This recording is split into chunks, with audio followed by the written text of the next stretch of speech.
You're not overwhelmed. You're addicted to reacting. Every small thing pulls you.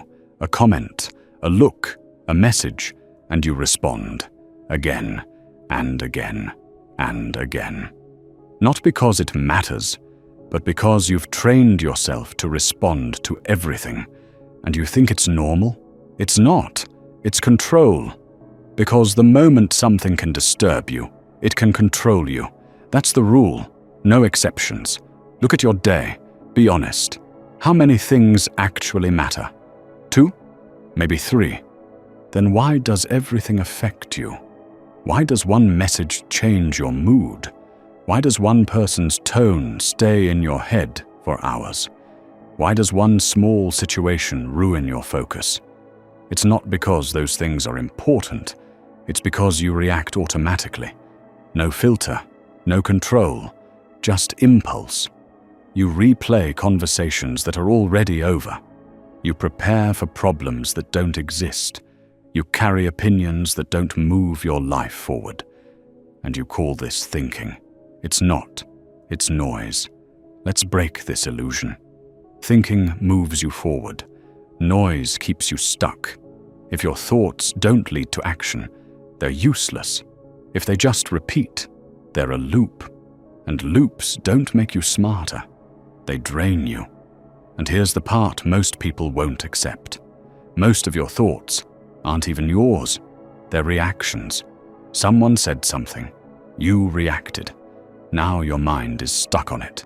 Looping, replaying, rewriting. Imagining better responses. Imagining arguments. Imagining outcomes. None of it real. All of it draining. You're not tired because life is hard. You're tired because your mind never stops reacting. And this is where it gets dangerous. People don't need to beat you. They don't need to outsmart you. They just need to disturb you. That's it. Because once you're disturbed, you do the rest. You lose focus. You hesitate. You overthink. You slow down. You second guess. And now, you're easy to control. Understand this clearly. Control doesn't always look like dominance. Sometimes it looks like distraction. Sometimes it looks like irritation. Sometimes it looks like a small emotional trigger. And if something small can throw you off, you were never in control to begin with.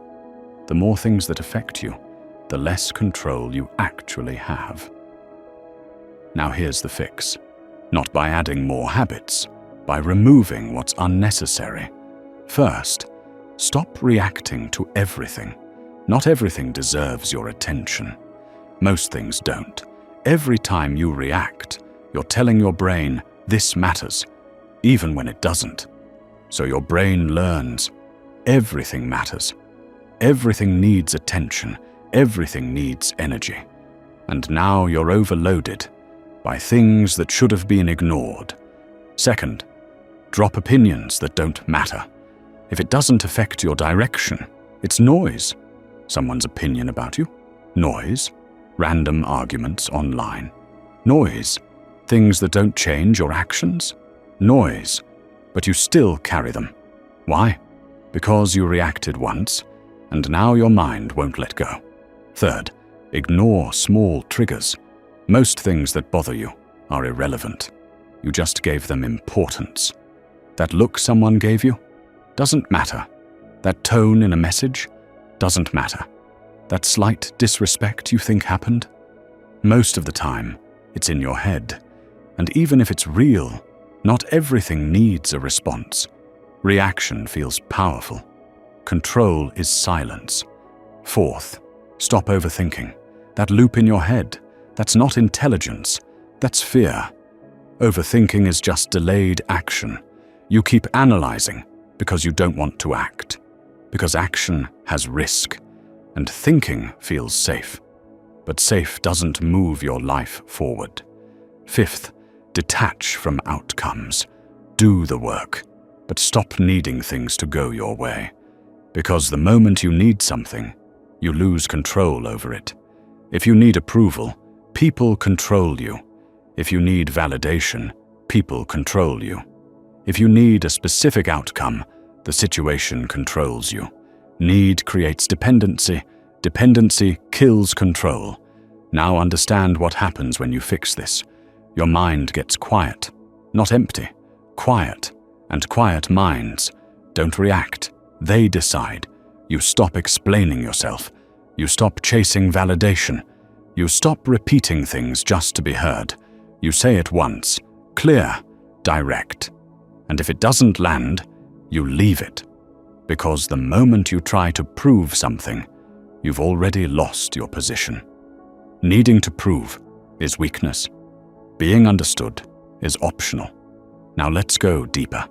They think control means suppressing emotions. It doesn't. You will still feel things. You will still notice things. You will still get triggered. The difference is, you don't act on it. You see it. You pause. You decide. That gap between trigger and response, that's control. And most people don't have it. They feel and instantly react. No gap, no filter, no control. That's why they're predictable. That's why they're easy to manipulate. That's why they stay stuck. Now imagine the opposite. Someone tries to provoke you. Nothing. Someone ignores you. Nothing. Someone disrespects you slightly. You notice. You don't react. You choose your response, or you choose none. That's power. Because now, nothing owns your behavior. Not people, not situations, not emotions. You decide. Every time. And here's the final shift. You stop trying to control everything outside and start controlling what actually matters, your response. Because external control is an illusion. Internal control is real. Now ask yourself this, honestly. How many things today controlled your mood, controlled your focus, controlled your energy? And how many of those actually mattered? That's your problem. You're giving control to things that shouldn't even exist in your priorities. Fix that, and everything changes. Because when nothing disturbs you, nothing controls you. You just move, clean, direct, unbothered. And that's where real control begins.